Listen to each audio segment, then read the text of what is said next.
ഞങ്ങളെ അറിയിച്ചവനെ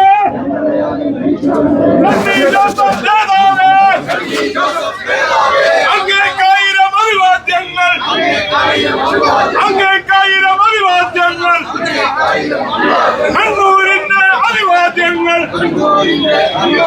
കേരളത്തിന്റെ നേതാവ് നമ്മുടെ മന്ത്രിയായ നമ്മുടെ ജീവനക്കാർ പറഞ്ഞത് നമുക്ക് മനസ്സിലാവുകയാണ്. നമ്മൾ പല ഇടപെടലുകളും നടത്തിയിട്ടുണ്ട്. പക്ഷേ ആ ഇടപെടലുകൾക്കൊന്നും തന്നെ ഒരു പ്രസക്തിയും ഉണ്ടായിട്ടില്ല, ഒരു കാര്യവും ചെയ്തിട്ടില്ല. നമ്മുടെ ജീവനക്കാരെ ദ്രോഹിക്കാൻ പറ്റുന്നതിന്റെ പരമാവധി ദ്രോഹിച്ച ഒരു ഗവൺമെന്റ് ആയിരുന്നു കഴിഞ്ഞ ഗവൺമെന്റ് എന്നുള്ളത് നമുക്ക് കാണാൻ വേണ്ടി സാധിക്കുകയാണ്. എന്തിനേറെ പറയുന്നു, പിണറായിയുടെ വീട്ടിന്റെ മുമ്പിൽ പോലീസ് ഇന്നലെ ഏഷ്യാനെറ്റിലും മറ്റ് ചാനലുകളും വന്നു. പിണറായിന്റെ വീടിന് മുന്നിൽ 2 മാസങ്ങളായി ഒരു പോലീസ് ജീപ്പ് കിടക്കുകയാണ്. ആ പോലീസ് ജീപ്പിന്റെ ഉള്ളിലാണ് പോലീസുകാരോട് താമസിക്കാൻ പറയുന്നത്. അവിടെ ബാത്റൂം ഉൾപ്പെടെയുള്ള ഒരു കാര്യങ്ങളും ഒരുക്കാതെ എന്തൊരു നീതിത്വമാണ്! ഇവരെ AC-യിൽ നിൽക്കുന്നു, ലിഫ്റ്റ് പണിയാൻ വേണ്ടി കോടികൾ ചെലവഴിക്കുന്നു, പശുവിനെ വളർത്താൻ വേണ്ടി പശുക്കൂടുണ്ടാക്കാൻ വേണ്ടി കോടികൾ മുടക്കുമ്പോൾ സാധാ പോലീസുകാർ താമസിക്കുന്നത് എങ്ങനെയാണ് എന്നുള്ള നേർരേഖ ഇന്നലെ ചാനലിലൂടെ നമ്മൾ കണ്ടു എന്നുള്ളത് ഇവിടെ സൂചിപ്പിക്കാൻ ആഗ്രഹിക്കുകയാണ്. അതുകൊണ്ട് പ്രിയപ്പെട്ടവരെ, നമ്മളുടെ അധികാരം എന്ന് പറയുന്നത് ഞാൻ നേരത്തെ സൂചിപ്പിച്ചതുപോലെ അധികാരം ഉപയോഗിക്കുമ്പോൾ ആവശ്യത്തിനും കാര്യത്തിനും മാത്രമായി ഉപയോഗിക്കുക, അല്ലാതെ മറ്റൊരു രീതിയിലേക്ക് നമ്മുടെ പ്രവർത്തനങ്ങൾ പോയാൽ ഇപ്പോൾ അനുഭവിക്കുന്ന അഹങ്കാരം, ധാർഷ്ട്യം, ഹുങ്ക്, അതാണ് ഈ കഴിഞ്ഞ തെരഞ്ഞെടുപ്പിൽ CPM-ന് പറ്റിയത് എന്ന് നിങ്ങൾ മനസ്സിലാക്കണം. അതുകൊണ്ട് ജനാധിപത്യ വിശ്വാസികൾ എന്ന നിലയിൽ ജനാധിപത്യ രീതിയിലുള്ള പ്രവർത്തനങ്ങളുമായി നമുക്ക് മുന്നോട്ട് പോകണം. ജനങ്ങളാണ് നമ്മുടെ എല്ലാം എന്നുള്ള ആ ഒരു ഉത്തമ ബോധ്യത്തോടുകൂടി മുന്നോട്ട് പോകാൻ നമുക്ക് സാധിക്കണം എന്ന് മാത്രം സൂചിപ്പിക്കുകയാണ്. മറ്റു കാര്യങ്ങളിലേക്ക് ഒന്നും തന്നെ ഞാൻ കടന്നു പോകുന്നില്ല. മേഖലയിലെ ഏറ്റവും മുതിർന്ന നേതാവും ഞങ്ങളുടെ എല്ലാവരുടെയും വഴികാട്ടിയുമായിരുന്നു പ്രിയങ്കരനായ സണ്ണി വക്കീൽ. KSUവിൻ്റെ ഒരു വിദ്യാർത്ഥി പ്രവർത്തകനായി ഞങ്ങളൊക്കെ രാഷ്ട്രീയ രംഗത്തേക്ക് കടന്നു വരുമ്പോൾ ജില്ലയിലെ നമ്മുടെ സംസ്ഥാനത്തെ യൂത്ത് കോൺഗ്രസിന്റെ ഏറ്റവും പ്രധാനപ്പെട്ട ഒരു നേതാവായി അദ്ദേഹം മാറിയിരുന്നു. എനിക്ക് ഏറ്റവും വലിയൊരു അഭിമാനം തോന്നുന്നത് ഏറ്റവും സാധാരണക്കാരനായ ഒരു കർഷകന്റെ മകനായി ജനിച്ച, ഏറ്റവും പാവപ്പെട്ട ഒരു കുടുംബത്തിൽ ജനിച്ചു വളർന്ന അഡ്വക്കേറ്റ് സണ്ണി വക്കീൽ KPCC പ്രസിഡന്റായി ഇന്ന് വൈദ്യുതി വകുപ്പ് മന്ത്രിയായി തെരഞ്ഞെടുക്കപ്പെട്ടു എന്നുള്ളതാണ്. കോൺഗ്രസിന്റെയും UDF-ന്റെയും ഒരു മഹാത്മ്യമായി തന്നെ ഞാൻ അതിനെ കാണുകയാണ്. സാധാരണ കുടുംബത്തിൽ നിന്നും ജനിച്ചു വളർന്ന് മികവ് പുലർത്തി കരുത്ത് കാട്ടി രാഷ്ട്രീയ രംഗത്ത് വളർന്നു വരുന്ന നേതാക്കന്മാരെ കോൺഗ്രസ് പ്രോത്സാഹിപ്പിക്കുന്നു എന്നതിന്റെ വലിയൊരു തെളിവ് കൂടിയാണ്. വലിയ കഷ്ടപ്പാടുകളിലൂടെ, ത്യാഗങ്ങളിലൂടെ മുന്നോട്ട് പോയ സണ്ണി വക്കീലിന്റെ രാഷ്ട്രീയ ചരിത്രം എന്നത് ഈ കണ്ണൂർ ജില്ലയിലെ സാധാരണ ജനങ്ങളെ സംബന്ധിച്ച് ഏറ്റവും അഭിമാനകരമായ കാര്യമാണ്. തീർച്ചയായും അദ്ദേഹം വളരെ ഉത്തരവാദിത്തപ്പെട്ട, വളരെ പ്രധാനപ്പെട്ട ഒരു പോർട്ട്ഫോളിയോയാണ് ഏറ്റെടുത്തിരിക്കുന്നത്. കേരളത്തിന്റെ വൈദ്യുതി ക്ഷാമം പരിഹരിച്ച് എല്ലാ സാധാരണ ജനങ്ങൾക്കും അവർക്ക് നീതി ഉറപ്പുവരുത്തുക, വികസന പാതയിൽ എല്ലാ രംഗത്തും ഏറ്റവും അത്യാവശ്യമായിട്ടുള്ള ഊർജ്ജ സമ്പത്ത് സംരക്ഷിക്കുക എന്ന വലിയൊരു ഉദാത്തമായ ഉത്തരവാദിത്തം ഏറ്റെടുത്തുകൊണ്ട് വലിയ ഒരു ചുമതല ഏറ്റെടുത്തിരിക്കുന്ന സണ്ണി വക്കീലിന് ആ ചുമതല ഏറ്റവും ഭംഗിയായി നിർവഹിക്കാൻ സാധിക്കട്ടെ എന്ന് ആശംസിക്കുന്നു. പ്രസിഡന്റ്, വേദിയിലുള്ള ബഹുമാനായ KSUകാരൻ MP, നമ്മുടെ വിശിഷ്ടാതിഥി സണ്ണി ജോസഫ് മന്ത്രി, എൻ്റെ പ്രിയ സുഹൃത്ത് സജീവ് ജോസഫ് MLA, എൻ്റെ ഏറ്റവും പ്രിയ സുഹൃത്തുക്കളായിട്ടുള്ള കോൺഗ്രസിൻ്റെ ACC-യുടെയും സംസ്ഥാന കമ്മിറ്റിയുടെയും ഭാരവാഹികൾ, വളരെ നമ്മുടെ കൂടെ തന്നെ ഉണ്ടാവേണ്ടിയിരുന്ന ഒരാളായിരുന്നു അബ്ദുൽ കരീം ശേരി. ചെറിയ വ്യത്യാസത്തിലാണെങ്കിലും അദ്ദേഹം നമ്മുടെ കൂടെ ഇല്ലാതെ പോയി. തീർച്ചയായും അദ്ദേഹത്തെ പ്രത്യേകം അഭിനന്ദിക്കുന്നു. സൂചിപ്പിച്ചു പറയാനല്ല, സണ്ണി ജോസഫ് മന്ത്രിയായിരിക്കുമ്പോൾ ഏറ്റവും ഏറെ സന്തോഷിക്കുന്ന ഒരാളാണ് ഞാൻ. കാരണം ഞങ്ങൾ വളരെ ചെറുപ്പത്തിൽ തന്നെ സണ്ണി വക്കീൽ കോൺഗ്രസിൻ്റെയും ഞാൻ CPM-ൻ്റെയും നേതാവായി അപ്പുറവും ഇപ്പുറവും പ്രവർത്തിച്ചൊരു ഘട്ടമുണ്ടായിരുന്നു. അപ്പോഴൊക്കെ ഞങ്ങൾ പുലർത്തിയിട്ടുള്ള വളരെയേറെ സൗഹൃദം അത് ഇന്നേ വരെ നിലനിർത്തി എന്നുള്ളതാണ്. ഒരിക്കൽ പോലും ഞങ്ങൾക്ക് തമ്മിൽ കാണുമ്പോൾ ദുർമുഖം പ്രകടിപ്പിക്കേണ്ടി വന്നതാണ്. അത്രയേറെ പുഞ്ചിരിയോടാണ്. കോൺഗ്രസിൻ്റെ ഏറ്റവും സൗമ്യമായ ഒരു മുഖമാണ് സണ്ണി ജോസഫ് എന്നത് എനിക്ക് മുമ്പേ അറിയാം. അതുകൊണ്ട് തന്നെ എൻ്റെ ഒരു പ്രിയ സുഹൃത്ത് കേരളത്തിൻ്റെ പ്രമുഖ മന്ത്രിയായി വന്നതിൽ ഏറെ സന്തോഷിക്കുന്നു. തുടർന്ന് അങ്ങോട്ടുള്ള എല്ലാ കാര്യങ്ങൾക്കും സർവ്വവിജയവും അധ്യക്ഷനായ കെ സുധാകരൻ എം പി അവർ, നമ്മുടെ വിശിഷ്ടാതിഥി കേരള വൈദ്യുതി മന്ത്രി വകുപ്പ് മന്ത്രി Sunny Joseph, Saji Joseph MLA, T K Govindan MLA, വേദിയിലെ സമാധാനരായ മറ്റ് നേതാക്കൾ, സഹോദരി സുഹൃത്തുക്കൾ, വളരെ സന്തോഷമുള്ള ഒരു ചടങ്ങാണിത്. നമുക്കൊക്കെ പ്രിയങ്കരനായി ദീർഘകാലം കണ്ണൂരിൽ UDF-ൻ്റെ തലപ്പത്തിൽ നിന്ന് നമ്മൾ മുന്നോട്ട് നയിച്ച KPCC-യുടെ ആദരണീയനായ പ്രസിഡന്റ് സണ്ണി ജോസഫ് കേരളത്തിലെ വൈദ്യുതി പാർലമെന്ററി കാര്യ വകുപ്പ് മന്ത്രിയായി ചുമതലയേറ്റതിന് ശേഷം ആദ്യമായി കണ്ണൂരിലെത്തുന്ന ഈ സമയത്ത് അദ്ദേഹത്തെ കാണാനും അദ്ദേഹത്തിന് ഒരു അഭിനന്ദനം അറിയിക്കാനും എനിക്ക് DCC നൽകിയിട്ടുള്ള ഈ സന്ദർഭത്തിന് ഞാൻ ഹൃദയംഗമായ നന്ദി പറയാണ്. തീർച്ചയായും മുസ്ലിം ലീഗ് പാർട്ടിയുമായി വളരെ അടുത്ത ബന്ധം പുലർത്തുന്ന ഒരു നേതാവാണ് സണ്ണി ജോസഫ്. KPCC-യുടെ പ്രസിഡന്റ് എന്നുള്ള നിലയിൽ കൂടി കഴിഞ്ഞ കാലങ്ങളിൽ അദ്ദേഹം നടത്തിയിട്ടുള്ള സുദീർഘമായിട്ടുള്ള പ്രവർത്തനങ്ങൾക്കുള്ള വലിയ അംഗീകാരമാണ് അദ്ദേഹത്തിൻ്റെ മന്ത്രിപദത്തിലേക്കുള്ള നിയോഗം. അതോടൊപ്പം വിസ്മയാവഹമായ വിധത്തിൽ കേരളത്തിലെ UDF-നെ ഭരണത്തിലേക്ക് നയിച്ച ഒരു സംവിധാനത്തിൻ്റെ തലപ്പത്ത് അദ്ദേഹം ഉണ്ടായി എന്നുള്ളത് നമുക്കൊക്കെ വളരെ ചാരിതാർത്ഥ്യം നൽകുന്ന കാര്യമാണ്. കണ്ണൂരിലും UDF വിസ്മയാവഹമായ ഒരു നിശ്ചയമാണ് കൈവരിച്ചത്. ഒരുപക്ഷെ 2 നിയോജകമണ്ഡലങ്ങളിൽ നമ്മൾ പരാജയപ്പെട്ടില്ലായിരുന്നുവെങ്കിൽ ചരിത്രത്തിലെ ഏറ്റവും തിളക്കമുള്ള ഒരു വിജയവുമായി കണ്ണൂരിലെ UDF-ൻ്റെ പ്രവർത്തകന്മാർക്ക് ആർച്ചവത്തോടു ഉയർന്നു നിൽക്കാൻ പറ്റുമായിരുന്നു.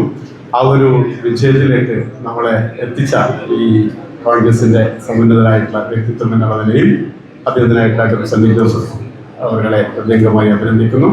അതോടൊപ്പം ഈ തെരഞ്ഞെടുപ്പിൽ മത്സരിച്ച് വിജയിച്ചിട്ടുള്ള അഡ്വക്കേറ്റ് സജി ജോസഫ്, അതുപോലെ T K Govindan master, Krishnan തുടങ്ങി അഡ്വക്കേറ്റ് ടി എ മോഹൻ തുടങ്ങി എല്ലാവരെയും ജില്ലാ മുസ്ലിം ലീഗ് കമ്മിറ്റിക്ക് വേണ്ടി അഭിനന്ദിച്ചുകൊണ്ട് ഞാൻ എൻ്റെ വാക്കുണ്ട്. യോഗത്തിൻ്റെ അധ്യക്ഷൻ ശ്രീ മാർട്ടിൻ, വേദിയിലെ വലിയ വലിയ നേതാക്കന്മാരൊക്കെ ഉണ്ട്. നമുക്കിപ്പോൾ പഴയ കാലത്തെ നേതാക്കന്മാർ മാത്രമല്ല, ഉന്നതകുല ജാതന്മാരും ഉന്നതകുല സ്ഥാനീയരും നമ്മുടെ പാർട്ടിയുടെ ഭാഗമായി മാറിയ ഒരു കാലഘട്ടമാണ് നമ്മുടെ മുമ്പിൽ. ഈ സ്റ്റേജിൻ്റെ അകത്ത് തന്നെ ഒരു കാലത്ത് നമുക്ക് സ്വപ്നം കാണാൻ സാധിക്കാത്ത സ്ഥാനമാനങ്ങൾ നെഞ്ചിലേറ്റിയിരിക്കുന്ന നമ്മുടെ നേതാക്കന്മാരെ അഭിമാനപൂർവ്വം നമുക്കിവിടെ സ്വീകരിക്കാൻ സാധിച്ചത് നമ്മുടെ നാടിൻ്റെയോ നമ്മുടെയോ ഭാഗ്യമാണ് എന്ന് പറയാതിരിക്കാൻ നിർവാഹമില്ല. ഞാൻ വലിയ പ്രസംഗത്തിലൊന്നും മുതിരുന്നില്ല. നിങ്ങളെല്ലാം തുളച്ച് ചീന്തി പറിച്ച് കളഞ്ഞവരാണ് നിങ്ങളുടെ അനുഭവമൊന്നും എനിക്ക് പോലും ഉണ്ടാകാൻ വഴിയില്ല. എന്നേക്കാൾ അനുഭവമുള്ളവർ ഇതിനകത്തുണ്ട്. അതുകൊണ്ട് ആ അനുഭവമൊന്നും ഞാൻ പങ്കുവെക്കുന്നില്ല. നമുക്ക് ഏറ്റവും നല്ലൊരു രാഷ്ട്രീയ കാലഘട്ടമാണ് നമുക്കിന്ന്. ഈ കാലഘട്ടം ഉപയോഗിക്കാൻ നമുക്ക് സാധിക്കണം.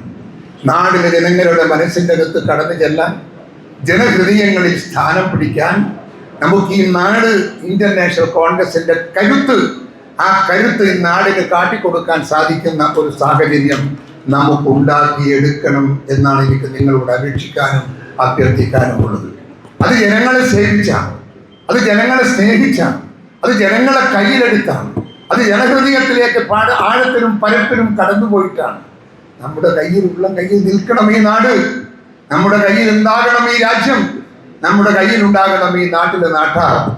നമുക്ക് വേണ്ടി, നാടിന് വേണ്ടി, നാടിൻ്റെ വികസനത്തിന് വേണ്ടി, ഇന്ത്യ രാജ്യത്തിൻ്റെ വികസനം ഇന്ത്യൻ നാഷണൽ കോൺഗ്രസിന്റെ സംഭാവനയാണ് എന്ന ഓർമ്മ മനസ്സിൽ വെച്ചുകൊണ്ട് കേരളത്തിന്റെ വികസനവും കേരളത്തിന്റെ ഉയർച്ചയും വളർച്ചയും ഈ കേരളത്തിൽ ഐക്യജനാധിപത്യ മുന്നണിയുടെ കോൺഗ്രസിന്റെ കൈകളിലൂടെ ഇത് കടന്നു വരണം എന്ന് പ്രതിജ്ഞയെടുത്തു വേണം എന്റെ പ്രിയപ്പെട്ടവർ ഇന്ന് ഇവിടെ നിന്ന് കടന്നു പോകാൻ. ദേ ഇരിക്കുന്നവർ ഒരു കാലത്ത് കണ്ണൂരിലെ കോൺഗ്രസിനെ നയിച്ച നേതാക്കന്മാരാ. അവരിപ്പോ മന്ത്രിമാരാണ്, അവരിപ്പോ KPCCയുടെ നേതാക്കന്മാരാണ്, അവരൊക്കെ ചരിത്രത്തിന്റെ ഭാഗമാകാൻ പോകുന്ന നേതാക്കന്മാരാണ്. നാളെയും ഈ നാടിന് ഒരു ഓർമ്മകളിലൂടെ ഈ നാടിന്റെ വികസനം പൂർത്തിയാക്കാൻ സാധിക്കുന്നതിന് നേതൃത്വം കൊടുക്കേണ്ടവരാണ് ഈ സ്റ്റേജിലിരിക്കുന്ന നേതാക്കന്മാർ. അവർക്ക് പിന്തുണ നൽകിക്കൊണ്ട് ഈ നാടിന്റെ മാറ്റം അതൊരു സത്യമാക്കി മാറ്റാനുള്ള പ്രവർത്തനത്തിൽ എന്റെ പ്രിയപ്പെട്ടവരെ നിങ്ങൾ ഓരോ ആളുകളും പങ്കെടുക്കണമെന്ന് സ്നേഹപുരസരം ഞാൻ ആവശ്യപ്പെടുകയാണ്. നമുക്കെല്ലാം സ്വപ്നങ്ങളുണ്ട്, ആ സ്വപ്നങ്ങളെല്ലാം നടപ്പിലാകണമെന്നില്ല. പക്ഷേ കേരളത്തിൽ ഇന്ന് ഏറ്റവും നല്ല അനുകൂലമായ രാഷ്ട്രീയ കാലഘട്ടമാണ്. നമുക്ക് ഇന്ത്യൻ നാഷണൽ കോൺഗ്രസിനെ ജനങ്ങൾ നെഞ്ചിലേറ്റിയിരിക്കുന്നു. നമുക്കുള്ള സ്ഥാനങ്ങൾ, നമുക്കുള്ള മാനങ്ങൾ എല്ലാം വളരെ വലുതാണ്. രാജ്യത്തെ ജനങ്ങൾ മുഴുവൻ കോൺഗ്രസിനെ നമിക്കുന്നു, കോൺഗ്രസിനെ നെഞ്ചിലേറ്റുന്നു. ആ ഇന്ത്യൻ നാഷണൽ കോൺഗ്രസിന് വേണ്ടിയുള്ള വിശ്രമരഹിതമായ പ്രവർത്തനം എന്റെ പ്രിയപ്പെട്ടവർ നിങ്ങളിൽ നിന്നുണ്ടാകണം. ഈ നാടിനെ മാറ്റിയെടുത്ത്, ഈ നാട്ടാരെ മാറ്റിയെടുത്ത്, ഈ കാലഘട്ടത്തെ മാറ്റി, ഈ കാലത്തിന്റെ അതിജീവനത്തെ ഞങ്ങൾ നെഞ്ചിലേക്കിക്കൊണ്ട് മുൻപോട്ട് പോകാൻ സാധിക്കുന്ന ഒരു നല്ല രാഷ്ട്രീയ ചുറ്റുപാട് കേരളത്തിന്റെ രാഷ്ട്രീയ മണ്ഡലത്തിൽ ഉണ്ടാക്കാനുള്ള ഇന്ത്യൻ നാഷണൽ കോൺഗ്രസിന്റെ പ്രവർത്തനത്തിൽ നെഞ്ചുരുകി പ്രവർത്തിക്കാൻ എന്റെ പ്രിയപ്പെട്ടവർക്ക് സാധിക്കട്ടെ. അതിനുള്ള വേദിയാവട്ടെ ഈ വേദി. ഇതിവിടെ നമ്മുടെ പ്രിയപ്പെട്ട സണ്ണി ജോസഫ് ഇന്ന് വന്നിരിക്കുന്നത് ഇവിടെ പഴയ സണ്ണിയല്ല, പഴയകാല സണ്ണിയല്ല. സണ്ണി എവിടെയോ എത്തിപ്പോയി. പിടിച്ചാൽ കിട്ടാത്ത രീതിയിൽ സണ്ണി ഉയരത്തിലേക്ക് കടന്നു പോവുകയാണ്. രാഷ്ട്രീയത്തിൽ അദ്ദേഹത്തിന്റെ വളർച്ച അഭിമാനത്തോടെ ഏറ്റെടുക്കാൻ സാധിക്കുന്നവരാകണം ഞങ്ങൾ.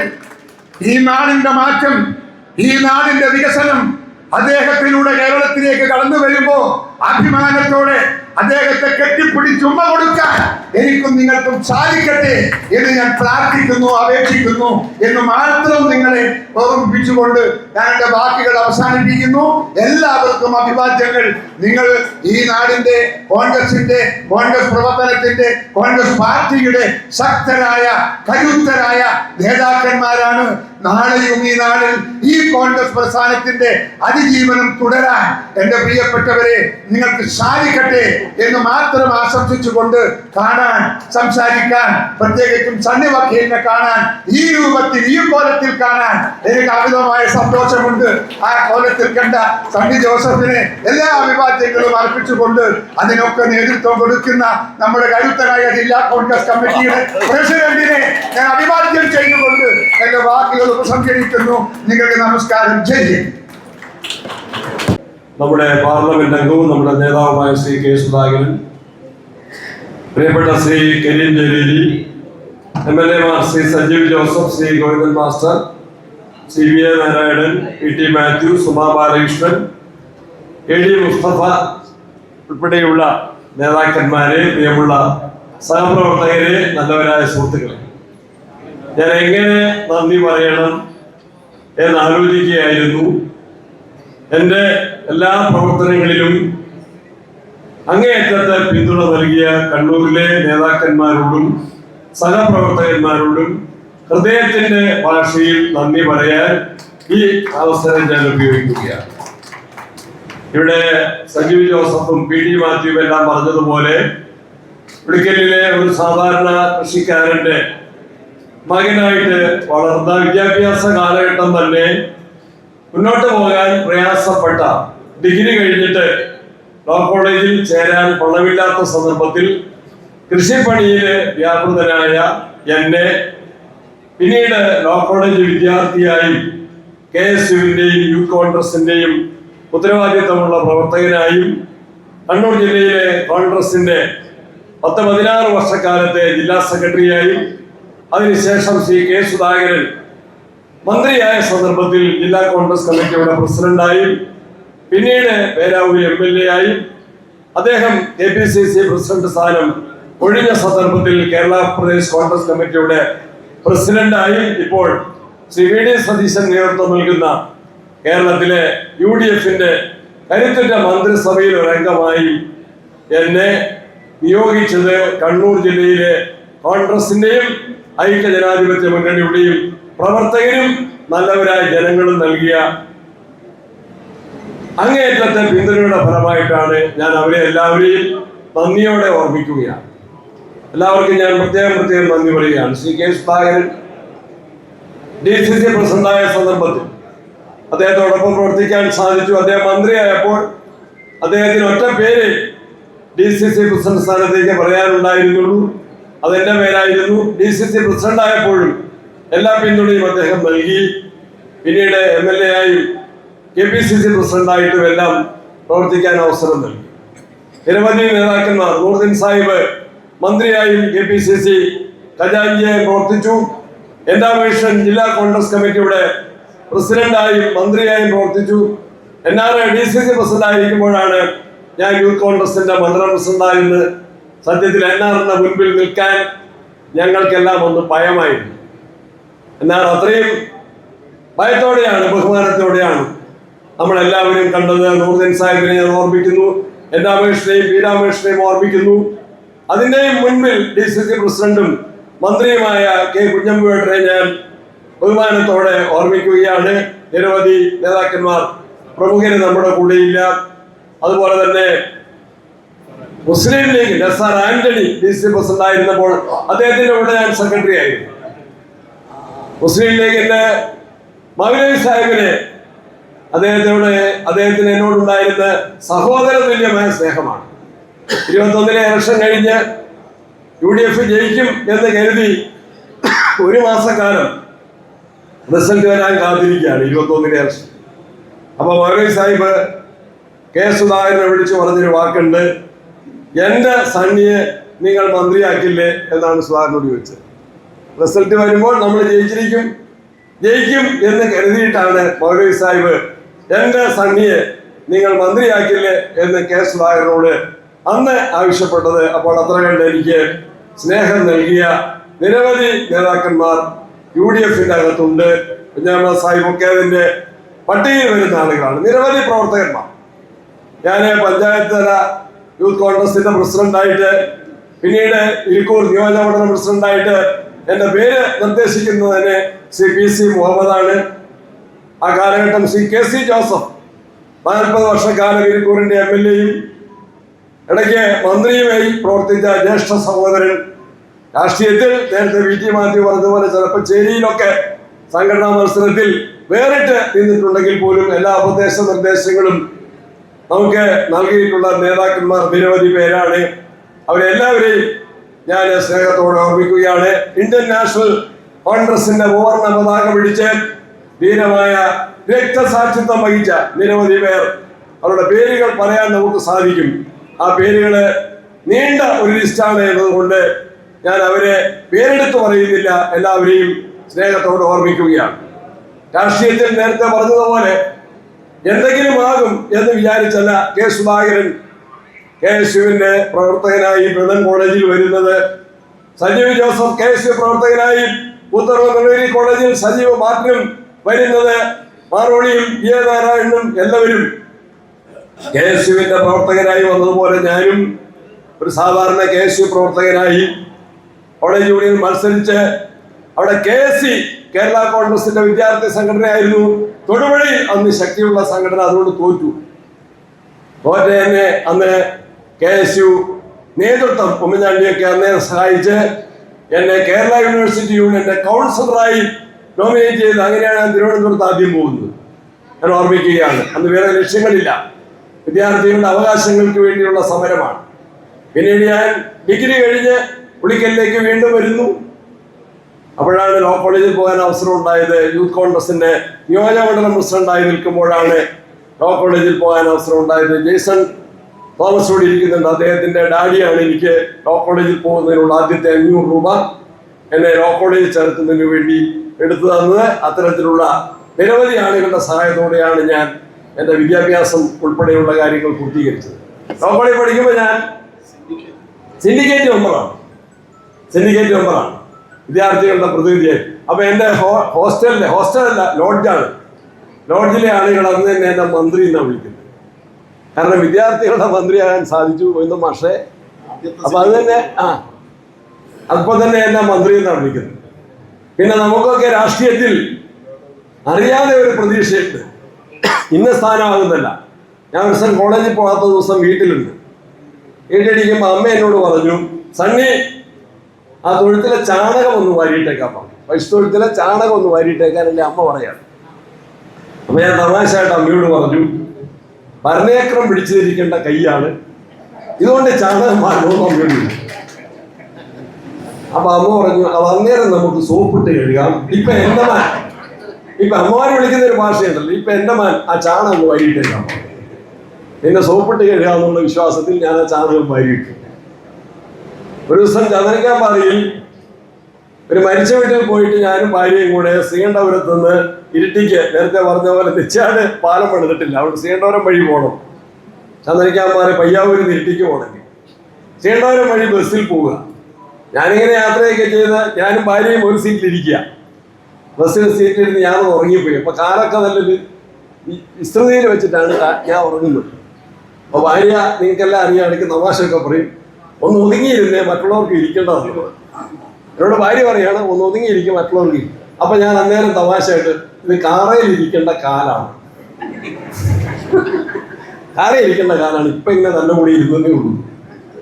അപ്പൊ ചെറിയ പ്രതീക്ഷ, മന്ത്രിയാവുന്നില്ല, KPC പ്രസിഡന്റ്. അതാണ് ഞാൻ ഒട്ടും പ്രതീക്ഷിക്കാത്തത്. മന്ത്രിയാണെന്നുള്ള ചെറിയ പലവരും മന്ത്രിയാണെന്ന് കണ്ടപ്പോൾ മന്ത്രിയാണെന്നുള്ള ചെറിയ ആഗ്രഹം ഉണ്ടായിരുന്നെങ്കിൽ പോലും KPC പ്രസിഡന്റ് ഒരിക്കലും ഞാൻ അങ്ങോട്ട് അന്വേഷിച്ചതല്ല. എനിക്ക് അതിനെ അർഹതയുണ്ടെന്ന് ഞാൻ കരുതിയില്ല. എന്നെ ഇങ്ങോട്ട് എല്ലാവരും ചേർന്ന് നേതൃത്വം ശ്രീ KC വേണുഗോപാലും K സുധാകരനും രമേശ് ചെന്നിത്തലയും VD സതീശനും എല്ലാവരും ചേർന്ന്, സജീവ് ജോസഫ് ഉൾപ്പെടെയുള്ള MLA-മാർ, അവരെല്ലാവരും, ഉണ്ണിത്താനെ പോലുള്ള MP-മാർ, ഷാഫിയെ പോലുള്ള MP-മാർ, നേതാക്കന്മാർ, വിഷ്ണുനാഥ്, അനിൽകുമാർ, എല്ലാവരും ചേർന്നാണ് എന്നെ ആ ഉത്തരവാദിത്വവും ഏൽപ്പിച്ചത്. അതെല്ലാം ഏതാണ്ട് വിജയകരമായിട്ട് നിങ്ങളുടെ എല്ലാം സഹായത്തോടെ, എല്ലാവരുടെയും സഹായത്തോടെ, അകമഴിഞ്ഞ പിന്തുണയോടെ അതെല്ലാം ഒരു പരിധി വരെ വിജയിപ്പിക്കാൻ സാധിച്ചു. വലിയ പ്രതീക്ഷയിലാണ്. നമുക്കറിയാം, മുഖ്യമന്ത്രിയും മന്ത്രിമാരും സത്യപ്രതിജ്ഞ ചെയ്ത് ചുമതല ഏറ്റെടുത്ത ആ സന്ദർഭത്തിൽ രാഹുൽജിയും ഖാർഗെജിയും പ്രിയങ്കാജിയും കർണാടകത്തിലെയും മറ്റ് സംസ്ഥാനങ്ങളിലെയും കോൺഗ്രസിന്റെ മുഖ്യമന്ത്രിമാരും ജനപതിനായിരങ്ങളും, അങ്ങനെ തന്നെ ഞാൻ പറയുകയാണ്, ജനപതിനായിരങ്ങളും തിങ്ങി നിറഞ്ഞ ആ സദസ്സ് കേരളത്തിലെ പുതിയ സർക്കാരിലും രാഷ്ട്രീയ നേതൃത്വത്തിലും ഇവിടെ K സുധാകരൻ ചൂണ്ടിക്കാണിച്ചതുപോലെ വലിയ ഉത്തരവാദിത്തമാണ് നമുക്ക് നൽകുന്നത്. ആ ഉത്തരവാദിത്തം നിർവഹിക്കാൻ ഓരോരുത്തർക്കും അവരിൽ അർപ്പിതമായ കടമകൾ നിർവഹിക്കാൻ സാധിക്കണം. ഞാൻ വൈദ്യുതി, പാർലമെന്ററി, പരിസ്ഥിതി വകുപ്പുകളാണ് എനിക്ക് വകുപ്പുകൾ സംബന്ധിച്ച് യാതൊരു പരാതിയുമില്ല. ആദ്യം വേറെ വകുപ്പ് പറഞ്ഞെന്ന് പറഞ്ഞാൽ വാർത്തയിൽ വന്നു, തീരുമാനമായില്ല. പക്ഷെ തീരുമാനിച്ചതാണ് കോൺഗ്രസ് നേതൃത്വത്തിന്റെ അറിവോടെയാണ്, യാതൊരു പരാതിയില്ല. ഞാൻ വൈദ്യുതി വകുപ്പിനെ കുറിച്ച് പഠിച്ചപ്പോൾ കേരളത്തിലെ പ്രഗത്ഭനായ ഒരു IAS ഉദ്യോഗസ്ഥൻ അദ്ദേഹം എന്നെ കാണാൻ വന്നു. അദ്ദേഹം എന്നോട് പറഞ്ഞു, 30 വർഷക്കാലത്തെ വിവിധ വകുപ്പുകളിലുള്ള സിവിൽ സർവീസിന്റെ അദ്ദേഹത്തിന്റെ പ്രവർത്തന പരിചയം വെച്ചുകൊണ്ട് അദ്ദേഹം പറയുന്നു, വിവിധ വകുപ്പുകളിൽ, ആഭ്യന്തര വകുപ്പിൽ, ജലസേചന വകുപ്പിൽ, തദ്ദേശ സ്വയംഭരണ വകുപ്പിൽ എല്ലാം സേവനം ചെയ്ത ഒരു വ്യക്തി എന്നോട് പറയുകയാണ്, ഞാൻ കണ്ട ഏറ്റവും പ്രധാനപ്പെട്ട വകുപ്പാണ് വൈദ്യുതി വകുപ്പെന്ന് അദ്ദേഹം എന്നോട് പറയുകയായിരുന്നു. കാരണം കേരളത്തിന്റെ വികസനത്തിൽ, വ്യാവസായിക വികസനത്തിൽ വൈദ്യുതി ഏറ്റവും ചുരുങ്ങിയ വിലയ്ക്ക് നൽകാൻ സാധിക്കണം. കാർഷിക ആവശ്യങ്ങൾക്ക് വൈദ്യുതി ഏറ്റവും ചുരുങ്ങിയ ചെലവിൽ നൽകാൻ സാധിക്കണം. വൈദ്യുതി ഉൽപാദനം വർദ്ധിപ്പിക്കണം. അതിന് സാധിക്കും. കേരളം ദൈവത്തിന്റെ സ്വന്തം നാടാണ്. ആണ് പരിസ്ഥിതി വകുപ്പിന്റെ പ്രത്യേകത. ദൈവത്തിന്റെ സ്വന്തം നാടായ കേരളത്തെ ആ തനിമ, ആ കാലാവസ്ഥയുടേതായ ആ കുളിർമ നിലനിർത്തി മുന്നോട്ട് കൊണ്ടുപോകാൻ നമുക്ക് സാധിക്കണം. അതിനെല്ലാം എല്ലാവരുടെയും പിന്തുണ. സമയത്തിന്റെ കുറച്ച് പരിമിതിയുണ്ട്. നേരത്തെ പറഞ്ഞ പോലെ കാസർഗോഡ് മന്ത്രിയില്ല, കോഴിക്കോട് മന്ത്രിയില്ലെങ്കിലും സിദ്ദിഖ് കൂടെയുണ്ട്. അതുകൊണ്ട് മലബാറിന്റെയും കണ്ണൂരിന്റെയും വികസനാവശ്യങ്ങൾ നേടിയെടുക്കാൻ സാധിക്കണം. ശ്രീ K മുരളീധരൻ മന്ത്രിയായ ഉടനെ തന്നെ അദ്ദേഹം ഇന്ന് തന്നെ വിളിച്ചു. അദ്ദേഹം ദേവസ്വത്തിന്റെ കൂടി മന്ത്രിയാണ്. 26-ാം തീയതി കൊട്ടിയൂരിൽ വന്ന് കൊട്ടിയൂർ ക്ഷേത്രത്തിന്റെ ആവശ്യങ്ങൾ എന്ത് എന്ന് ദേവസ്വം മന്ത്രി ചർച്ച ചെയ്യുന്ന കാര്യം കൂടി ഇവിടെ ഏറ്റവും സന്തോഷത്തോടെ അറിയിക്കുകയാണ്. നമ്മുടെ എല്ലാ മന്ത്രിമാരും ഊർജ്ജസ്വലരാണ്. സിദ്ദിഖാണ് കാർഷിക വകുപ്പ്, ബിജുവാണ് സഹകരണ വകുപ്പ്, എല്ലാ വകുപ്പിലും ആഭ്യന്തര വകുപ്പ് രമേശ് ചെന്നിത്തല തന്നെയാണ്, ധനകാര്യം നമ്മളുടെ മുഖ്യമന്ത്രി തന്നെയാണ്. എല്ലാ മന്ത്രിമാരും വളരെ പ്രഗത്ഭരാണ്. ഞാൻ ഒഴിച്ച് എല്ലാവരും പ്രഗത്ഭരാണ്. എൻ്റെത് പവറായതുകൊണ്ട് എന്നെ കൂടി പവർഫുൾ ആക്കാൻ നിങ്ങളെല്ലാവരുടെയും പിന്തുണയും സഹായവും ഉണ്ടാകും എന്ന പ്രതീക്ഷയിൽ വളരെ ലളിതമായി ഞാൻ പറഞ്ഞു അധികം വെള്ളം വേണ്ട. കാരണം പ്രാവശ്യം തന്നെ റെയിൽവേ സ്റ്റേഷനിൽ നിന്ന് അങ്ങനെ കൊണ്ടുവന്നാണ്, വളരെ ആവേശത്തോടെ കൊണ്ടുവന്നാണ്. എയർപോർട്ടിൽ എനിക്ക് ഹൃദ്യമായ സ്വീകരണം നൽകിയതാണ്.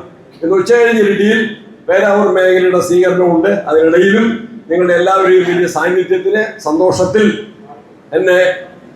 ഇത്തരത്തിൽ എന്നെ പ്രോത്സാഹിപ്പിക്കുന്നതിന് പ്രത്യേകമായി നന്ദി പറഞ്ഞ്, മാധ്യമ സുഹൃത്തുക്കൾ വലിയ ഉപദ്രവമൊന്നും ചെയ്യാത്തതിന് പ്രത്യേകം നന്ദി പറഞ്ഞ് എല്ലാവർക്കും ഒരിക്കൽ കൂടി നന്ദി പറഞ്ഞ് അവസാനിപ്പിക്കുന്നു. നമസ്കാരം.